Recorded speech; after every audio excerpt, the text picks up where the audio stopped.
కదా మరి ఎందుకు ఓడిపోయింది మొన్న? ఎవరు నేనేం చెప్పిన రైతులేలే మీరు 4000 ఆశలు చూపించారు, ఇంటికి తులం బంగారం, ఇంటికి బండి చూపించారు. ఈ 3 ఆశలకే ఇదైంది. బట్టి విక్రమార్క అన్నాడు మేము గెలవంగా నన్ను ఇస్తాం, మేము ఉత్తరం దాచుకోరి భద్రంగా దాచుకోండి అన్నాడు బట్టి విక్రమార్క. ఏమిటికయ్యా కాగితాలు, ఏమిటికా కాగితాలు? ఒక్కడు బయటికి వెళ్తలేడు. ఇప్పుడు ఏమంటారు చిన్న చిన్న లీడర్లు, బుడ్డ లీడర్లు అట ఈ జూబ్లీహిల్స్లో గెలవము, మీరు పోతే చెప్పులతో కొడతాడు. మమ్మల్ని కొడతారు చెప్పులతోటి, మిమ్మల్ని కొడతారు చెప్పులతోటి. ఎందుకంటే మీరు పని చేయాలి. మా వాళ్ళు చేసారు పని, మా ఎమ్మెల్యేలు చేశారు, మా ఎంపీలు చేశారు, మా ముఖ్యమంత్రి చేసిండు, మా రామన్న చేసిండు, మా తెలంగాణ రాష్ట్రం చేసిన పనులే కనబడుతున్నాయి. మీరు చేసిన పనులు లెక్కలు.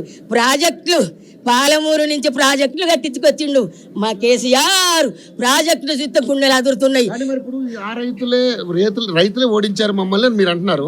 మరి ఇప్పుడు అదే రైతులకి వీళ్ళు రుణమాఫీ 2 లక్షలు చేసామని చెప్తా ఉన్నారు. మరి వీళ్ళు చేసామని చెప్తున్నారు కాంగ్రెస్ వీళ్ళు చేయలేదు. మళ్ళీ ఇంకొకటి చెప్పను నేను, ఇవాళ చదువుకున్న వాళ్ళకు డ్యూటీలు అన్నారు. 60,000 డ్యూటీలు మా కేసీఆర్ అప్లై చేసిండు. మా కేసీఆర్ అప్లై చేసి మా పార్టీ ఓడిపోతే కాంగ్రెస్ వచ్చింది. వీళ్ళు మంచారు ఎక్కడో చచ్చిపోయిన బర్రె బుడ్డెడు పారిచ్చని ఆ దొడ్డ కట్టుకున్న బర్రె వచ్చి ఈ దొడ్డ అయినట్టు మా కేసీఆర్ చేసిన అప్లికేషన్లు ఇవాళ విద్యార్థులకు ఇచ్చింది ఈ రేవంత్ రెడ్డి. విద్యార్థులకు ఇచ్చింది కానీ అప్లై చేసింది మా కేసీఆర్. విద్యార్థులకు ఇవాళ ఇచ్చిందంటే మా కేసీఆర్ చేసిన అప్లికేషన్లు. మరి ఇప్పుడు కేసీఆర్ ఫామ్ హౌస్ లో పండుకుంటుండే బయటకు వస్తుంది అంటారు. ఆయన ఇష్టం అది. ఫామ్ హౌస్ లో అనుకుంటుంటే ఓడిపోయినాం మేము. మీరు ఎక్కడ చేస్తారో రాజకీయం చూద్దామని మా కేసీఆర్ అని అనుకోండు. మీరు రమ్మనగానే వస్తాడా? ఉడత ఊపులకు 50 కదులుతాయా? మీరు రమ్మనగానే వస్తాడా? రాడు. ఆయన ఎప్పుడు రావాలనో అప్పుడే వస్తాడు, ఆయన ఎప్పుడు లేవాలనో అప్పుడే లేస్తాడు, ఆయన ఎప్పుడు ప్రజలు చూడాలని అప్పుడే చూస్తాడు. కానీ మీరు రా అని మీరు మొత్తుకోండి, మొత్తం ఎంత మొత్తుకున్నా గానే పడ్డారు. మా కేసీఆర్ ఎప్పుడు రావాలో అప్పుడే వస్తాడు. అంతే.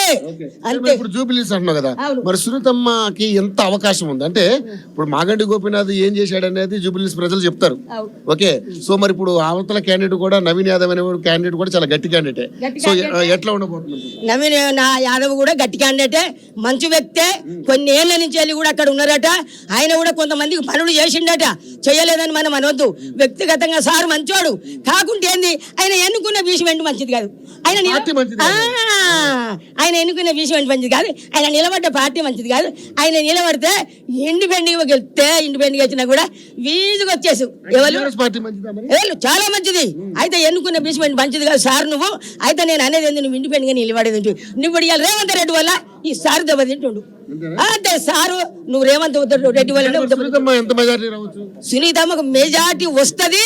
కానీ గెలిచేది సునీతమ్మ. ఎందుకు గెలుతుందంటే సునీతమ్మ భర్త పని చేసిండు, 3 సార్లు గెలిచిండు. గోపన్న 3 సార్లు గెలిచిండు. గోపన్న చేసిన పనులు చూపిస్తారు, గోపన్న గురించి చెప్తారు. కాబట్టి సునీత ఖచ్చితంగా 100% గెలుతుంది టీఆర్ఎస్. అంతే, డన్.